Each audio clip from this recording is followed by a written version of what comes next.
The end is near, with Peacemaker Season 2 now being over, which is so sad, because it was a great series and I can't believe it's over, especially with that freaking cliffhanger. In this video, we're going to be breaking down that ending, so if you haven't seen the episode yet, this will be your spoiler warning for the episode. At the end of this episode, we get to see Peacemaker joining the 11th Street Kids and creating the intelligence organization Checkmate. In the comics, Checkmate was an organization that was made by Amanda Waller as an offshoot to Task Force X, but in this, it's made by Adebayo, her daughter, so still the connection's there. And both Peacemaker and Sasha Bordeaux have been part of Checkmate in the comics, so now they're both part of the team as well within the DC universe. And it's really interesting to see how they set this up, because now we're going to be seeing our characters probably in a Peacemaker Season 3 or a Checkmate series, dealing with the world at large, doing operations, making the world a better place, and doing a better job at it than Argus, because Rick Flag Sr. has gone full supervillain.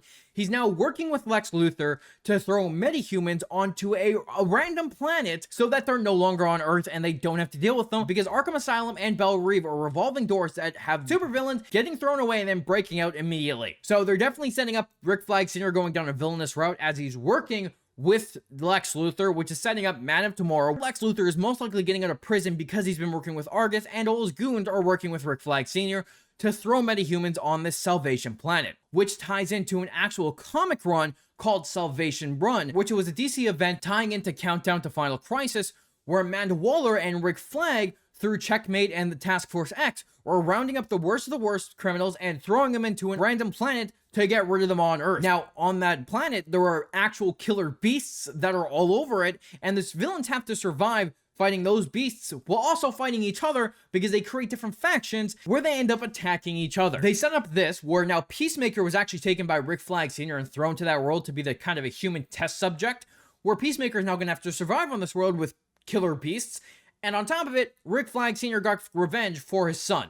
So very curious to see what they're going to be doing next with this, because now that Peacemaker's there, by the time we catch up with them, will Rick Flag have actually sent more villains over there and they've created their own factions where they're surviving? Or will it be more like we just see Peacemaker having him survive on that planet until the 11th Street Kids come get him? So curious to see what they're going to be doing, but so far what ends up setting up is Superman Man of Tomorrow, with Lex Luthor most likely getting out of prison and Argus now working with him. Planet Salvation, where they're throwing all the metahumans that are dangerous criminals, and probably some heroes as well, because, well, Lex Luthor wants to get rid of them all. Checkmate was set up with 11th Street Kids, Bordeaux, Flurry, and Judo Master, so they'll be all part of it now.